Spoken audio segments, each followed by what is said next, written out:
Hello friends, स्वागत है आप सभी का आपके अपने यूट्यूब चैनल लर्निंग नीट पर। और जैसा कि आपको पता है, डेली सुबह 10 बजे आपकी क्लास होती है लैंग्वेज क्लास। देखते हैं हम यहाँ पे हिंदी, संस्कृत और इंग्लिश तीनों एक साथ, क्योंकि तीनों ही लैंग्वेज आपके लिए बहुत ज़रूरी है अगर आप कोई भी शिक्षक भर्ती परीक्षा देने जा रहे हैं या आप कोई टेट एग्जाम्स क्लियर करने जा रहे हैं। तो चलिए स्टार्ट करेंगे सेशन बिना टाइम वेस्ट किए। और तीनों लैंग्वेज को एक साथ रखने का उद्देश्य भी यही है, क्योंकि सुपर टेट में आपका तीनों ही लैंग्वेज जो है वो कंपलसरी रहेगा, तो आपको अटैम्प्ट करना ही पड़ेगा। आपको बनता हो ना बनता हो, एग्जामिनर को इससे कोई मतलब नहीं होता है, ठीक है। तो यहाँ पे अच्छा, अगर आपने अभी तक चैनल को सब्सक्राइब नहीं किया है तो कर दीजिए। और स्टार्ट करेंगे सेशन हिंदी से शुरू करते हुए इंग्लिश के टेस्ट तक जाएंगे।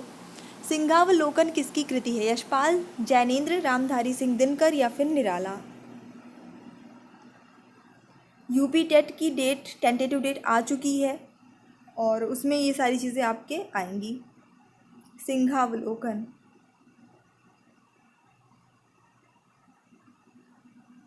तो चलिए देख लेते हैं इस प्रश्न के लिए जो आपका सिंहावलोकन के लिए जो सही हो जाता है वो हो जाएगा ऑप्शन नंबर ए, यशपाल जी की ये कृति है, ठीक है। अगला प्रश्न देख लेते हैं।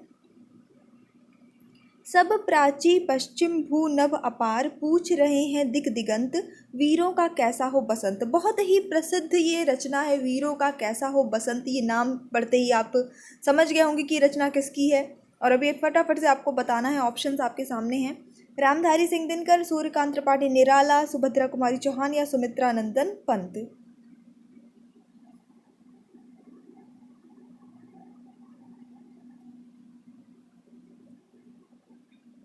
तो चलिए देख लेते हैं यहाँ पे आपका इस प्रश्न के लिए जो सही उत्तर हो जाता है वो हो जाता है सुभद्रा कुमारी चौहान की ये रचना है, कविता है वीरों का कैसा हो बसंत। और ये बहुत ही प्रसिद्ध रचना है जो पूछी जाती है। कस्तूरी कुंडली बसय किस समकालीन महिला रचनाकार की कृति है? महादेवी वर्मा, मन्नू भंडारी, मैत्रेयी पुष्पा, ममता कालिया।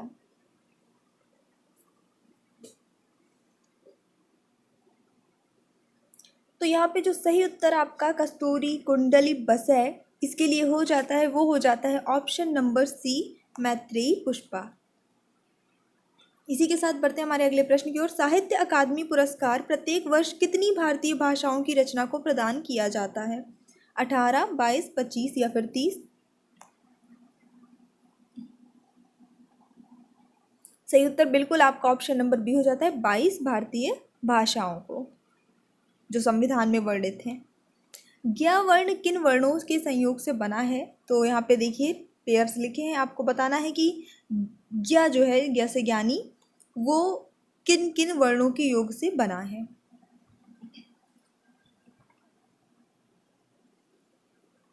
चलिए देख लेते हैं सही उत्तर क्या हो जाता है आपका। ऑप्शन नंबर ए हो जाएगा, ज और इया को मिलकर बना ज्ञ, ठीक है। शर्वरी, यामिनी तथा रजनी शब्द किसके पर्यायवाची हैं? दिन, रात, कपड़ा, कमल। शर्वरी, यामिनी, रजनी। तो यहाँ पे जो सही उत्तर हो जाता है इस प्रश्न के लिए, रात के ये सारे पर्यायवाची हैं। अगला प्रश्न, आवश्यकता से अधिक धन का त्याग कर देना क्या कहलाएगा? आवश्यकता से मतलब जरूरत से ज़्यादा ही त्याग कर देना धन का क्या कहलाएगा? एक शब्द में यहाँ पे बताना है आपको।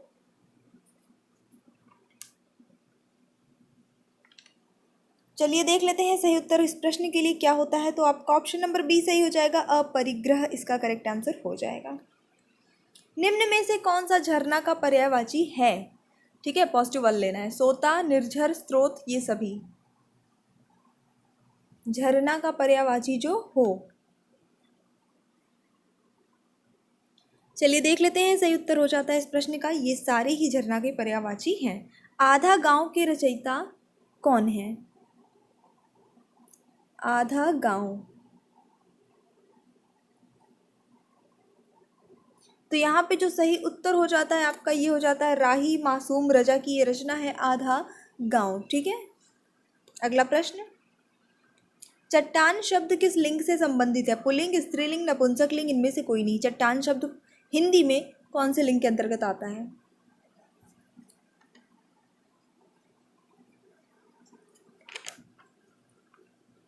चलिए देख लेते हैं सही उत्तर जो इस प्रश्न के लिए हो जाएगा वो हो जाता है आपका ऑप्शन नंबर बी, स्त्रीलिंग। कहते हैं ना बहुत बड़ी चट्टान है, चट्टान गिर रही थी, चट्टान टूट गई, ठीक है, तो यानी कि उसके साथ हम स्त्रीलिंग के जो है रूपों को प्रयोग कर रहे हैं सभी तरह से, तो इसलिए आपका ऑप्शन नंबर बी सही होता है, स्त्रीलिंग। माता शब्द में सप्तमी विभक्ति एक वचन रूप क्या बनेगा? संस्कृत से है प्रश्न आपका। माता और पिता का रूप तो आपको याद करना है। एक प्रश्न निश्चित रूप से कभी या तो माता का पूछ लेगा या तो पिता का पूछ लेगा। तो चलिए देख लेते हैं, यहाँ पे जो सही उत्तर होता है वो हो जाता है आपका ऑप्शन नंबर डी, मातरी बनेगा। संस्कृत में भविष्य काल के लिए क्या प्रयोग किया जाता है? लट लकार, लोट लकार, लिट लकार या लंग लकार?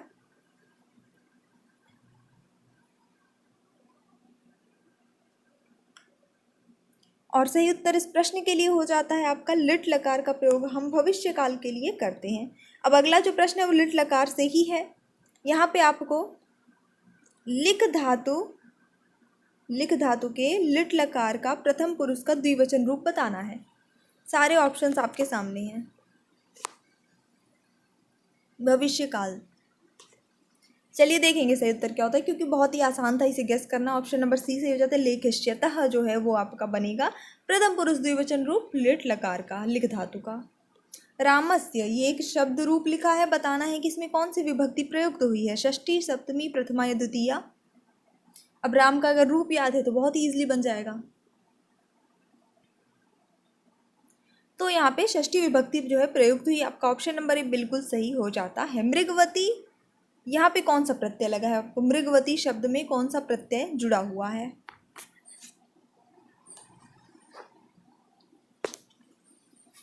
तो सही उत्तर होगा आपका ऑप्शन नंबर सी, इक्तवतु। ये आपका जो है मृगवती में ऐड है। अगला भी आपका प्रत्यय से ही प्रश्न है।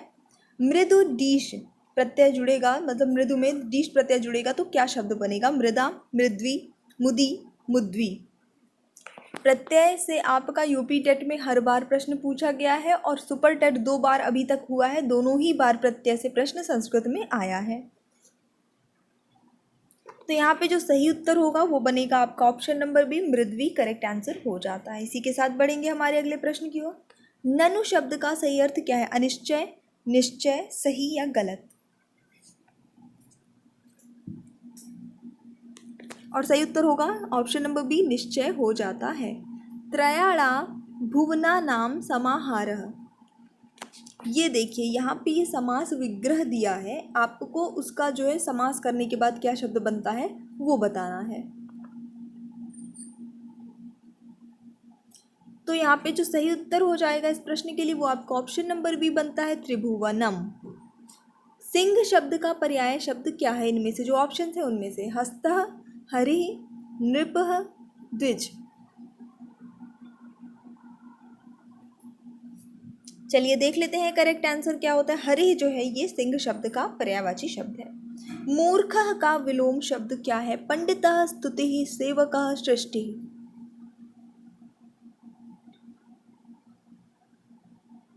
एंड इसके लिए जो करेक्ट आंसर होगा, जाहिर सी बात है मूर्ख का अपोजिट जो है वो पंडित हो जाता है। नेक्स्ट क्वेश्चन देखेंगे, इसी के साथ इंग्लिश में आ जाते हैं थोड़ा सा। चलिए आज जो है इंग्लिश में आपका 1 वर्ड सब्स्टिट्यूट से है क्वेश्चन कराया हुआ है। लो लेवल भी और हाई लेवल भी दोनों ही हो चुके हैं हमारे 1 वर्ड सब्स्टिट्यूट। तो यहाँ पे एक सेशन है आपके लिए, कोशिश करिएगा कि ज़्यादा से ज़्यादा आपके सही हों। ठीक है, all the best. A woman who lures man to destroy them, she is what? Circle, whore, Circe और लस्टी।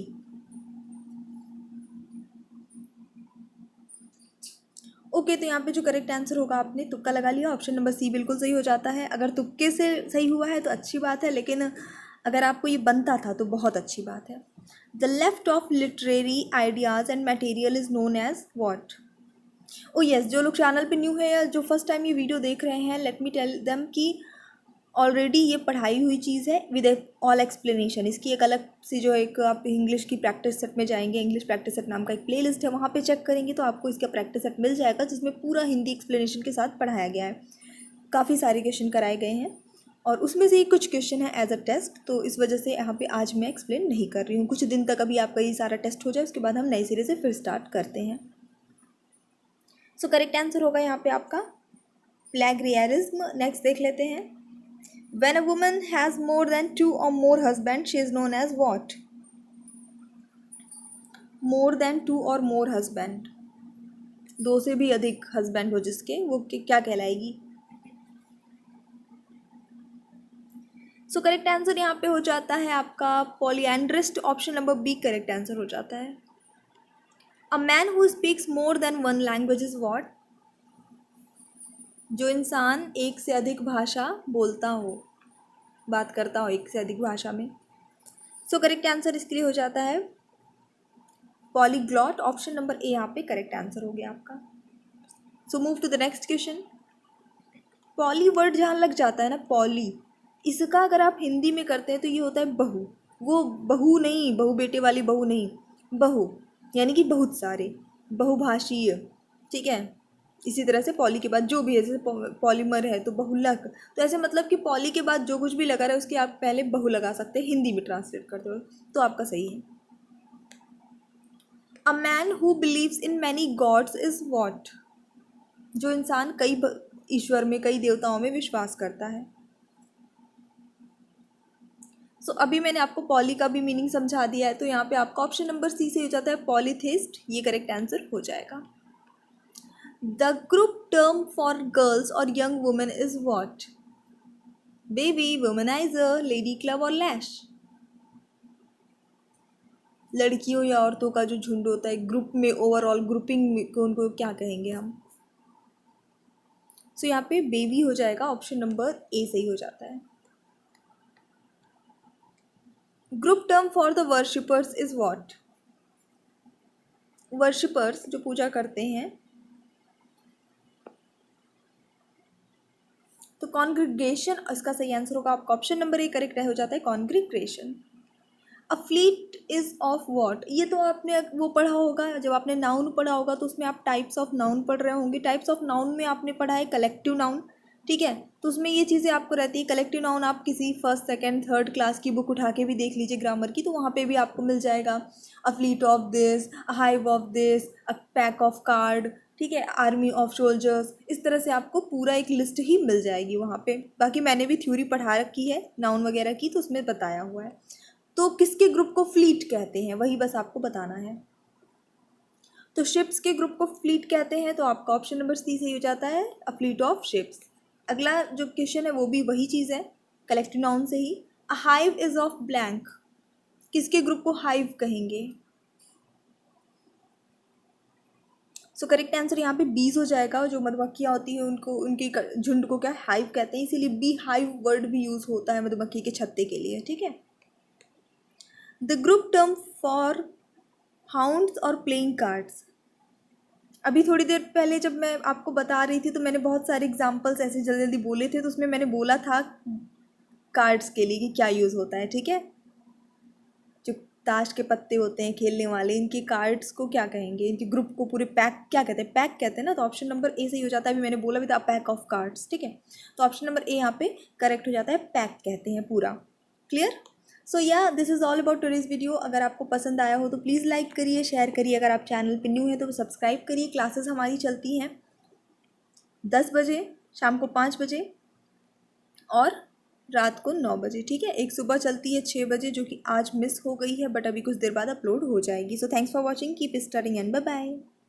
वो क्लास इसलिए मिस हुई है क्योंकि वो अपलोड पता नहीं किस रीज़न से हो नहीं रहा था, तो वो अपलोडिंग में, अभी भी वो अपलोडिंग में है, तो अभी मुझे उसे डिलीट करके फिर से अपलोड करना पड़ेगा। 2-3 दिन से बहुत ज़्यादा मुझे इशू हो रहा है यूट्यूब को लेकर।